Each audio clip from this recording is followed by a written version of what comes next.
Israel ने Iran पर हमला क्यों किया? इस सवाल को समझने के लिए पहले हमें इनके इतिहास को समझना होगा। तो देखिए, इसराइल पिछले कई सालों से इसकी तैयारी कर रहा था। उसने 2015 में हुए न्यूक्लियर डील का भी खुलकर विरोध किया था। उसने ईरान के अंदर कई सीक्रेट ऑपरेशंस चलाए, जिसमें 2020 में मोहसिन फखरीजादेह की हत्या भी शामिल थी, जिन्हें ईरान के न्यूक्लियर प्रोग्राम का फाउंडर माना जाता है। अप्रैल 2014 में इसराइल ने दमिश्क स्थित ईरानी एम्बेसी पर हमला करके सीधे सीधे जंग को ईरान तक पहुंचा दिया था। इसराइल का हमेशा से यह कहना रहा है कि ईरान का न्यूक्लियर और बैलिस्टिक मिसाइल प्रोग्राम उसके लिए एग्जिस्टेंशियल थ्रेट यानी अस्तित्व को खतरे में डालने वाला है। और फिर 13 जून को इसराइल ने ईरान के nuclear facilities, ballistic missile sites, जनरलों के घर और 2 दर्जन से ज्यादा न्यूक्लियर साइंटिस्ट को टारगेट करते हुए एक बड़ा हमला किया। यह हमला कई घंटों तक चला और 1979 की क्रांति के बाद से अब तक इस्लामिक रिपब्लिक को सबसे बड़ा सैन्य झटका माना जा रहा है। हालांकि इसराइल लंबे समय से ईरान पर सीधे हमला करना चाहता था, लेकिन इंटरनेशनल प्रेशर और ईरान की रीजन डिटरेंस पॉलिसी ने उसे अब तक रोके रखा था। पिछले अमेरिकी राष्ट्रपतियों ने, जो हमास और हिजबुल्लाह के खिलाफ इसराइल के एक्शन को सपोर्ट करते थे, ईरान पर सीधे अटैक की प्लानिंग को ब्लॉक कर दिया था। मगर अब हालात बदल चुके हैं। इंटरनेशनल लेवल पर भी और रीजनल पॉलिटिक्स में भी एक्सिस ऑफ रेजिस्टेंस को पीछे धकेलना। 7 अक्टूबर 2023 को हमास के हमले के बाद इसराइल ने एक तरह की मिनी रीजनल वॉर छेड़ दी, जिसमें गाजा में हमास, लेबनान में हिजबुल्लाह और सीरिया में बशर अल असद के शासन को टारगेट किया गया।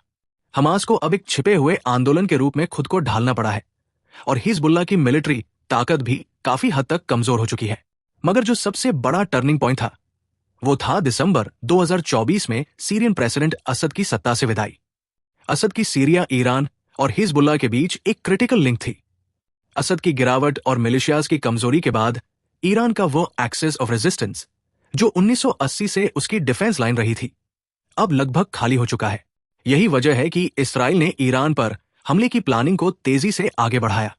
अक्टूबर 2024 में एक ईरानी बैलिस्टिक मिसाइल अटैक के बाद इसराइल ने ईरान के अंदर एक बड़ा ऑपरेशन चलाया, जिसमें ईरान की कई मिसाइल डिफेंस सिस्टम्स को टारगेट किया गया। इस अटैक के बाद ईरान की न्यूक्लियर फैसिलिटीज और भी ज्यादा असुरक्षित हो गई।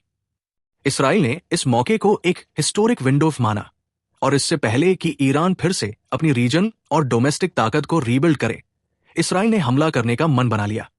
बस जरूरत थी तो वॉशिंगटन की ग्रीन लाइट की। अब होती है ट्रंप की एंट्री। जब डोनाल्ड ट्रंप फिर से राष्ट्रपति बने तो उन्होंने ईरान को बातचीत का ऑफर दिया। अमेरिकी मीडिया में रिपोर्ट्स आई, जिन्हें खुद ट्रंप ने कंफर्म भी किया, कि मई में उन्होंने इसराइल के ईरान पर अटैक प्लान को होल्ड करवा दिया, क्योंकि वो पहले डिप्लोमेसी को एक मौका देना चाहते थे। लेकिन ट्रंप का असली मकसद ईरान को घेर कर मजबूर करना था कि वो अमेरिका की डील साइन करे।